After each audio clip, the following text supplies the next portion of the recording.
Ito ay yung silky chicken na tira pa namin ng nakaraan, guys. Tapos, syempre, meron tayong ito, itag. Ay, hindi ko lang alam mo anong pronunciation, ano pong tama. Itag po ito, guys. Yung sa probinsya, lutong probinsya po ito, yung mga tinula na merong itag. Ito yung baboy po na pinatuyo siya o pinausukan, ganun, guys. Yan. Hahalo natin yun, guys. First time po itry ko ito, guys. Kaya, kuhain pa natin ito bago ilagay. Ihahalo natin dyan sa paglaga, guys. Ito na siya, guys. Kunti lang ang ating ihahalo kasi hindi ko alam kung maalat. Huhugasan ko pa po siya. Yan lang, ito lang. Ilang hiwa lang. Try ko lang nan kasi first time pa lang, baka hindi ko alam kung magustuhan ko yung lasa. Ganun. Ihalo na natin, guys, para malaga na siya. Parang matigas eh. Hindi ko lang alam kung matigas ito. Binigay lang kasi ito, guys.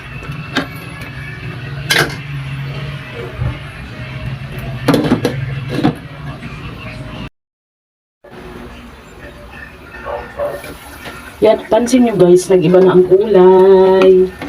Ayan. Pero, parang matigas yung itag. Parang matigas pa. Hindi ko alam. Kasi 30 minutes ko na siyang nilaga. Hindi ko alam kung pagkakain na kami ay malambot na yan. Laga pa natin, guys. 30 minutes pa. Hanggang 1 hour lang. Na, guys, lampas isang oras ko na siyang nilaga. Sobrang lambot na tuloy ng ating manok. Yan, lumambot na rin yung ating itag. Itag o itag. Yan, lumambot na siya, guys. Ilagay na natin ang ating patatas. Takpan natin ulit.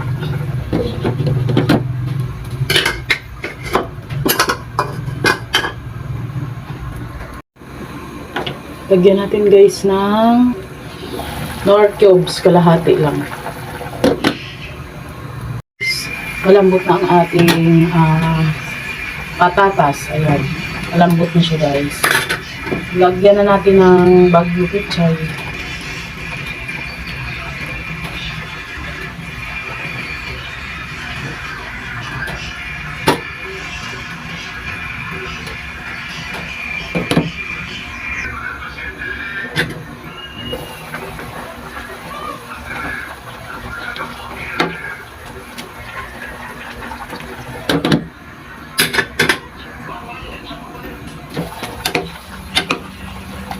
Tikman natin, guys.